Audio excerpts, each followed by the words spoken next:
Hello दोस्तों, आप देख रहे हैं मैंने लर्निंग। इस लेक्चर में हम पढ़ने जा रहे हैं electric field due to a infinitely long charge uniformly charge wire. एक यूनिफॉर्मली चार्ज वायर होगा जिसकी वजह से इलेक्ट्रिक फील्ड एक पॉइंट पे होगी। उसको देखेंगे कि उसका मैग्नीट्यूड क्या है, उसका डायरेक्शन क्या है। तो आइए शुरू करते हैं ये लेक्चर। मैं हूं अवधेश सिंह राजपूत। ये है lecture number 12। Let's start.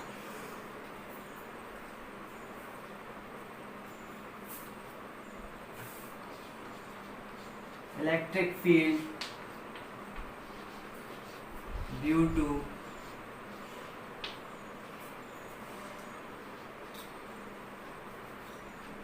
infinite long charged wire।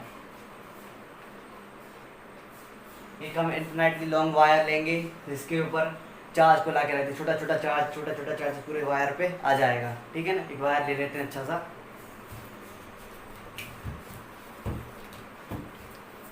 ये देखिए ये वायर है, इस पर हम छोटा छोटा चार्ज ला के इसके ऊपर डिस्ट्रीब्यूट कर देंगे। ठीक है ना, यूनिफॉर्मली। मतलब यहाँ पर जो चार्ज होगा वो इतना यहाँ पर भी होगा, यहाँ पर भी होगा, सेम चार्ज पूरे वायर पे होगा।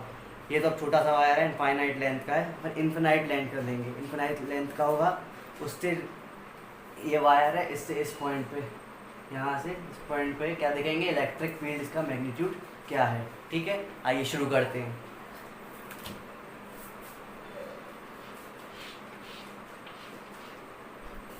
अब चार्ज वायर सबसे पहले बना लेते हैं।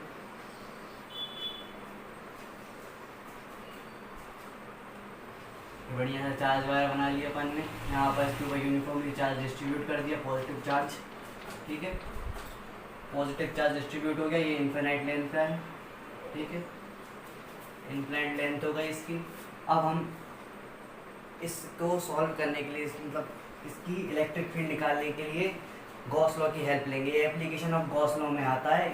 Electric field due to infinite long charge wire.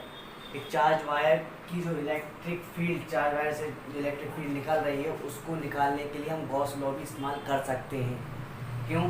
तो गॉस लॉ क्या होता है, phi E equals to q naught upon epsilon naught, q inside upon epsilon naught है। और फाई का एक और फॉर्मूला आप भी पढ़ चुके हैं पहले, क्या था, electric field dot A vector. ये पढ़ चुके हैं, इलेक्ट्रिक फील्ड है तो यहाँ से सब्स्टिट्यूट करके हम इलेक्ट्रिक फील्ड निकाल सकते हैं, जो कि हम करने जा रहे हैं। तो आइए शुरू करते हैं, प्रूफ को शुरू करते हैं। इन्फिनाइट लॉन्ग का वायर हो गया, यहाँ पर इन्फिनाइट लॉन्ग वायर हो गया। यहाँ पर हमको क्या चाहिए, इलेक्ट्रिक फील्ड। इस पॉइंट को अपन मान लेते हैं पी। ये यहाँ से कितने डिस्टेंस पर है, आर, स्मॉल आर। ठीक है ना। अब जब भी हम गॉस लॉ अप्लाई करेंगे, मतलब हम आगे जाके इलेक्ट्रिक फील्ड निकालने के लिए हमको गॉस लॉ का इस्तेमाल करना पड़ेगा। गॉस लॉ इस्तेमाल करने के लिए क्या करना पड़ता है, सबसे पहले कोई गॉसियन सरफेस बनाना पड़ता है। तो सबसे पहले हम वो गॉसियन सरफेस बना लेते हैं। यहाँ से सिलेंड्रिकल गॉसियन सरफेस बनाते हैं। ठीक है,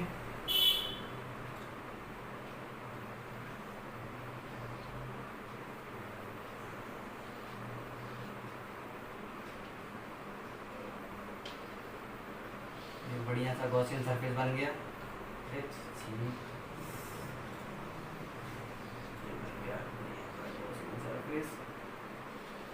इसकी लेंथ मान लेते हैं एल है। ठीक है, रेडियस हो गया ये आर। ठीक है, ये एल लेंथ हो गई। ठीक है, इतना आपको समझ में आ गया। अब यहाँ पर देखना इलेक्ट्रिक फील्ड कहाँ कहाँ से निकल सकती है। अब देखिए इलेक्ट्रिक फील्ड इस साइड से तो निकलेगी नहीं। अब इन्फिनाइटली लॉन्ग है, वायर को फिर से लेते हैं। ये वायर इन्फिनाइटली लॉन्ग है, मतलब इसका एंड अपन नहीं ढूंढ सकते। तो वहाँ पर इलेक्ट्रिक फील्ड भी कैसे निकालेंगे। ठीक है ना, इलेक्ट्रिक फील्ड ऐसे में निकल सकती है ना। ठीक है, पॉजिटिव चार्ज से ऐसी इलेक्ट्रिक फील्ड निकलती है, इस तरफ जाएगा, इस तरफ जाएगा, सब जगह इलेक्ट्रिक फील्ड आएगी। ठीक है ना। और अब इलेक्ट्रिक फील्ड निकालने के लिए हम फिर सरफेसेस बना लेते हैं। ये पहला सरफेस, ठीक है, ये सेकेंड सरफेस, ये थर्ड सरफेस। ठीक है, इलेक्ट्रिक फ्लक्स कहाँ पे आता है, सरफेसेस से निकालते हैं ना, सरफेस में से परपेंडिकुलरली कोई इलेक्ट्रिक फील्ड निकलती है, तब क्या होता है, तब फ्लक्स आता है, ठीक है ना। तो उसके लिए सरफेस चाहिए ना, एक बॉडी का सरफेस, तो वो सरफेस, पहला सरफेस ऊपर का, दूसरा सरफेस नीचे, तीसरा सरफेस, आ रहा है समझ में। हाँ, अब हम यहाँ पर फ्लक्स का फॉर्मूला अप्लाई करने जा रहे हैं। क्या होगा फ्लक्स, ये चार्ज यहाँ पर डिस्ट्रीब्यूट है, इस सरफेस के लिए निकालते हैं, सबसे पहले फर्स्ट वाले के निकालते हैं, इधर वाले के लिए। तो यहाँ पर ये ये वायर है, ये वायर है, तो उसका एरिया वेक्टर भी इस डायरेक्शन में होगा, इलेक्ट्रिक फील्ड भी एंड पे, एंड निकाल नहीं सकते लेकिन एंड पे जाएगी कैसे ये तो पता कर सकते हैं। अब एंड पे जैसे मान लो यही इन्फिनाइट का एंड तो निकाल तो सकते नहीं है, लेकिन एंड मान लिया यही है एंड, ठीक है ना। तो एंड से नीचे को जाएगी इलेक्ट्रिक फील्ड, तो इलेक्ट्रिक फील्ड एरिया वेक्टर और इलेक्ट्रिक फील्ड में कितने डिग्री का एंगल बन रहा है, थीटा इक्वल्स टू कितना, 0 डिग्री, ठीक है। अच्छा,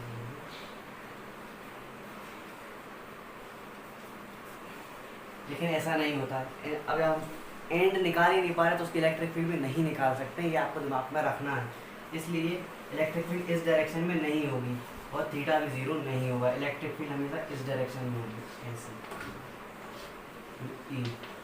इस डायरेक्शन में होगी, ठीक है। मैंने समझाने के लिए कहा कि यहाँ पर इलेक्ट्रिक फील्ड नहीं हो सकती, जब हम एंड पॉइंट ही नहीं निकाल पा रहे हैं तो वहाँ से इलेक्ट्रिक फील्ड निकालेंगे कैसे, पता ही नहीं, एंड पॉइंट ही नहीं पता तो इलेक्ट्रिक फील्ड कैसे निकलेगी वहाँ की, ठीक है। यहाँ पर तो पता है यहाँ चार्ज है तो इलेक्ट्रिक फील्ड ऐसे आएगी, अब नीचे तो जाएगी, नीचे तो और चार्ज है ना, तो वो अपनी इलेक्ट्रिक फील्ड अलग प्रोड्यूस करेंगे, ठीक है। ये तो हो गया आपको इलेक्ट्रिक फील्ड इस डायरेक्शन में, ऐसे इलेक्ट्रिक फील्ड आएगी, ये फर्स्ट सरफेस। यहाँ पर फिर एंगल कितना बनेगा, ये इलेक्ट्रिक फील्ड इस डायरेक्शन में और एरिया वेक्टर इस डायरेक्शन में, थीटा बन रहा है 90, थीटा हो गया 90। इलेक्ट्रिक फील्ड और एरिया वेक्टर में कितना डिग्री का एंगल है, 90 डिग्री का। और यहाँ पर इलेक्ट्रिक फील्ड इसी डायरेक्शन में है और इस सरफेस के लिए एरिया वेक्टर इस डायरेक्शन में होगा, एरिया वेक्टर, ठीक है। तो थीटा कितना हो गया, 0 डिग्री, यहाँ पर होगा 0 डिग्री, ठीक है। यहाँ पर भी सेम है, ये इधर है, उधर वैसे ही सेम होगा उधर भी, तो यहाँ पर भी थीटा कितना 90, क्यों 90, एरिया वेक्टर इसी डायरेक्शन में और इलेक्ट्रिक फील्ड इस डायरेक्शन में, ऐसे बन रहा ना, 90 डिग्री का एंगल बन रहा है, area vector electric field, area vector electric field 90 degree. अब फाई नेट निकालो कितना होगा, φ1, इसको मान लेते हैं यहाँ से φ1 निकलेगा, ठीक है। फ्लक्स इस तरफ से φ2, ऊपर की तरफ से φ3,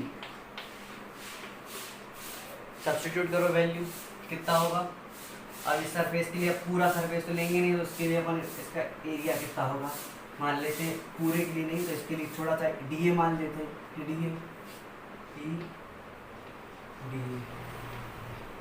इलेक्ट्रिक फील्ड तो हर जगह सेम है और यहाँ पर क्यों हमने डी क्यों लिया, क्योंकि हम एक सरफेस के लिए निकाल रहे हैं, छोटा सा सरफेस के लिए, ठीक है ना। हमने यहाँ एरिया वेक्टर सरफेस के लिए लिया ना, छोटे से सरफेस के लिए। इलेक्ट्रिक फील्ड भी इसकी ऐसे में, इलेक्ट्रिक फील्ड है ही ऐसे में, जा ही रही है, पॉजिटिव चार्ज इधर है, पॉजिटिव चार्ज इधर है, ऐसे इलेक्ट्रिक फील्ड ऐसे ऐसे निकलती है, ठीक है। यहाँ पर भी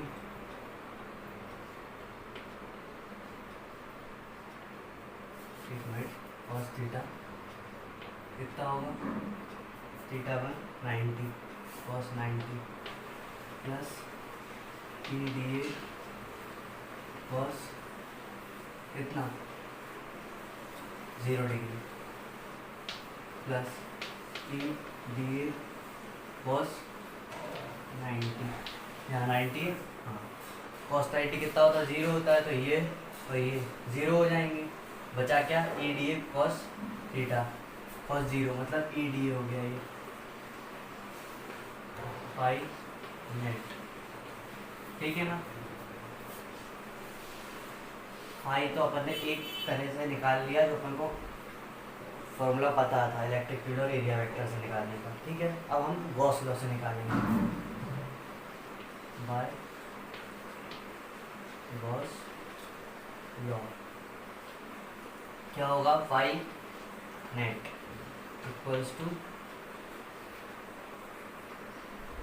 अब Q inside, net Q inside यहाँ पर आता है, net inside, net charge inside the Gaussian surface upon epsilon not, ठीक है ना, ये है। अब हमें डिटरमाइन करना है क्या, चार्ज कितना है इसका। अब इन्फिनाइटली लॉन्ग वायर है तो उसको चार्ज कितना को कैसे बता सकते हैं, अब इन्फिनाइट तक छोड़ के अब इन्फिनाइट नंबर बता सकते हो, लास्ट नंबर क्या है 1 2 3, इन्फिनाइट नहीं बता सकते ना, चार्ज में इन्फिनाइट चार्ज कैसे बताएंगे कि इन्फिनाइट चार्ज है कितना, अब इन्फिनिटी तक गया हुआ है, उस पर यूनिफॉर्मली डिस्ट्रीब्यूटेड चार्ज तो कैसे निकालेंगे, उसके लिए हम एक क्वांटिटी डिस्कवर करी गई है उसको समझेंगे, ठीक है ना। एक क्वांटिटी डेंसिटी होता है वैसे एक क्वांटिटी करी गई है जिससे हमें ना वायर की लेंथ के मुताबिक क्या निकाल सकते हैं, चार्ज, ठीक है। सबसे पहले नोट करो जल्दी से।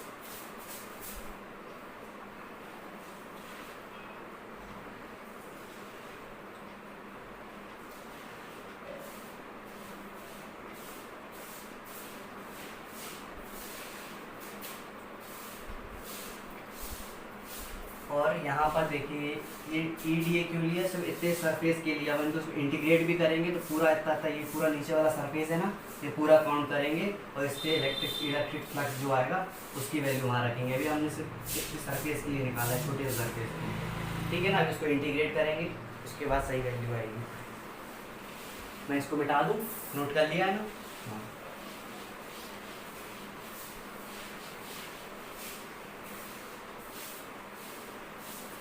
अब यहाँ पर क्या था, फाई नेट, उसको इंटीग्रेट करेंगे, इलेक्ट्रिक की तो सेम रहती है, इंटीग्रेशन में क्या आएगा, डी ए। अब ये सर्कल है कि नहीं सर्कल, तो इसका एरिया कितना होगा, पाई आर स्क्वायर होगा कि नहीं, तो E into pi r square, ये है पाई नेट। ये फाई नेट आ गया इलेक्ट्रिक फील्ड और एरिया वेक्टर के फॉर्मूले से, ठीक है। अब हमें करना है क्या, गॉस लॉ का यूज़ करके निकालना है। गॉस लॉ से हमने क्या, अब हमने क्वांटिटी, मैंने कहा चार्ज हम इस पर नहीं बता सकते, चार्ज है कितना, बहुत सारा चार्ज है, इन्फिनाइट तक गया तो चार्ज हम कैसे बताते हैं कि चार्ज का मैग्नीट्यूड है कितना। उसके लिए क्वांटिटी डिस्कवर कीजिए, उसको कहते हैं लीनियर चार्ज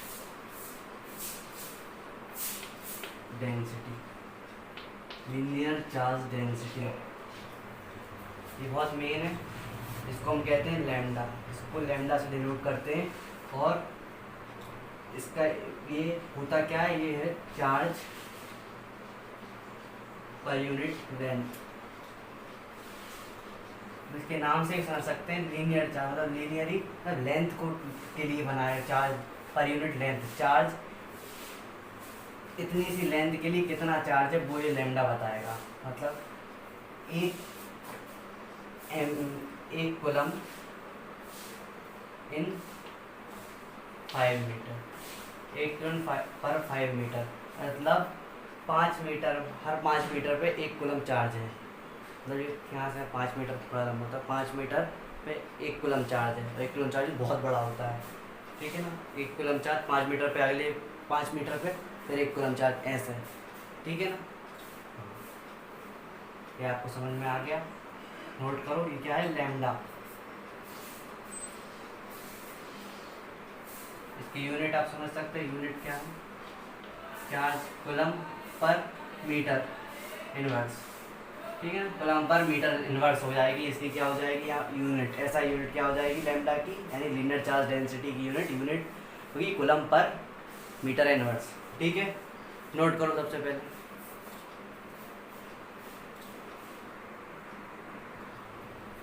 कर लिया नोट, हाँ चलो मैं मिटा रहा हूँ, हो गया डस्टर।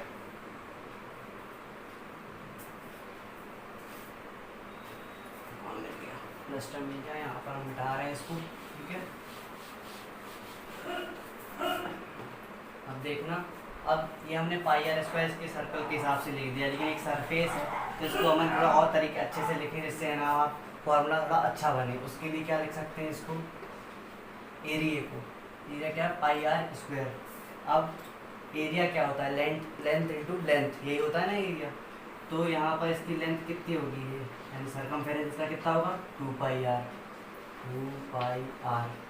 और लेंथ कितनी हो जाएगी, कितनी है लेंथ एल, आ रहा है ना समझ में, कि लेंथ इंटू ये ब्रेथ, लेंथ इंटू ब्रेथ, आ रहा है समझ में, ऐसे ही है। तो एरिया मैंने इसका लिख लिया था, अपन को पूरा इस सरफेस का निकालना, सरकमफेरेंस का क्या होता है 2 पाई आर एच होता है, 2 pi R H lateral surface area, tenth में पढ़ चुके हो, वही यहाँ पर रख दिया अपन, ठीक है। कितना हो जाएगा 2 पाई आर इंटू एल, ठीक है। अब गॉस लॉ से क्या होगा formula, phi net equals lambda लिख लेते हैं यहाँ पर, कितना था lambda equals to charge upon length, length L distance, ठीक है ना, एल डिस्टेंस, एल लेंथ है। अब चार्ज की वैल्यू निकालें तो lambda into length upon epsilon naught, ये गॉस लॉ से निकाला। अब ये फाइनाइट ये दोनों भी इक्वल हो जाएंगे, ठीक है ना, कर दो इनको इक्वल।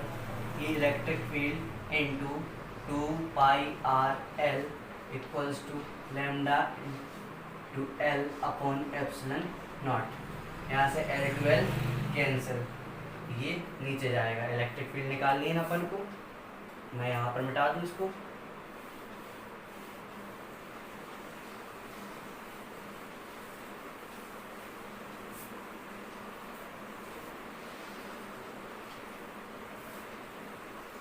कितना होगा electric field equals to lambda upon 2 pi r epsilon naught. ये आ गया धमाकेदार फॉर्मूला। इस ये हम निकाल सकते हैं किसी भी इन्फिनाइटली लॉन्ग वायर की इलेक्ट्रिक फील्ड। किसी पॉइंट पर हमने ये पॉइंट ले लिया, एक इन्फिनाइटली लॉन्ग वायर ले लिया, तो इस पॉइंट पे हम क्या निकाल सकते हैं, इलेक्ट्रिक फील्ड के उस वायर की वजह से इलेक्ट्रिक फील्ड कितनी आ रही है। इस फॉर्मूले से क्या रखना है, यहाँ पर अपन को रेडियस रखना है, कितने डिस्टेंस पे वो पॉइंट रखा है जहाँ पर अपन इलेक्ट्रिक फील्ड निकालनी है। और एप्सिलॉन नॉट तो क्या होता है, एप्सिलॉन नॉट आप पढ़ चुके होंगे, मैंने ये पढ़ाया है अपने लेक्चर नंबर 2 में, इसी चैप्टर के electric charges and field 02 Coulomb's law by M.N.A. Learning, search करो और डिस्क्रिप्शन में लिंक भी है, वहाँ से कर जा सकते हो। 8.85 × 10⁻⁻12 ये होती है वैल्यू एप्सिलॉन नॉट की, ठीक है ना। ये आपको फॉर्मूला दिमाग में रखना है, ये इससे क्वेश्चन बनता ज़रूर है, ये आता है प्रूफ करने के लिए फॉर्मूला, या फिर इससे सवाल बन के आता है ज़रूर। ये ऐसा एक सवाल एक्सरसाइज में भी है, तो ये आपको प्रूफ आना चाहिए।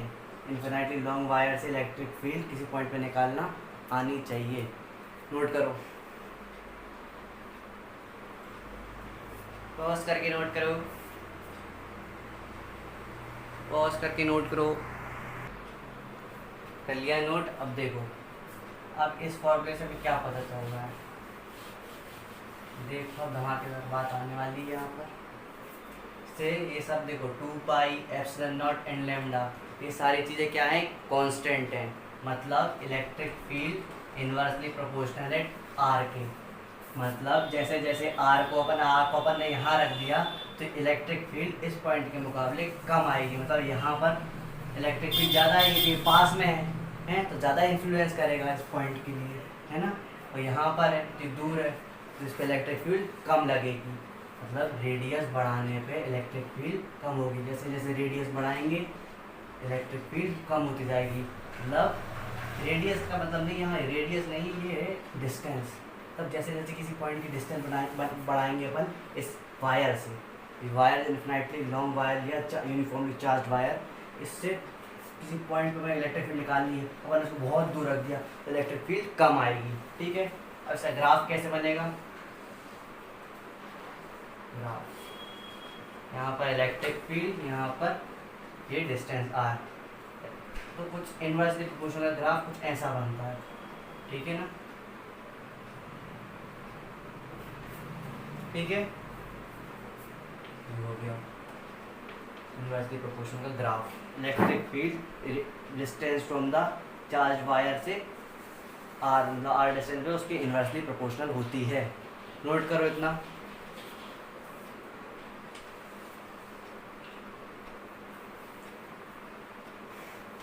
तो फिर आज के लेक्चर का यहीं करते हैं समापन।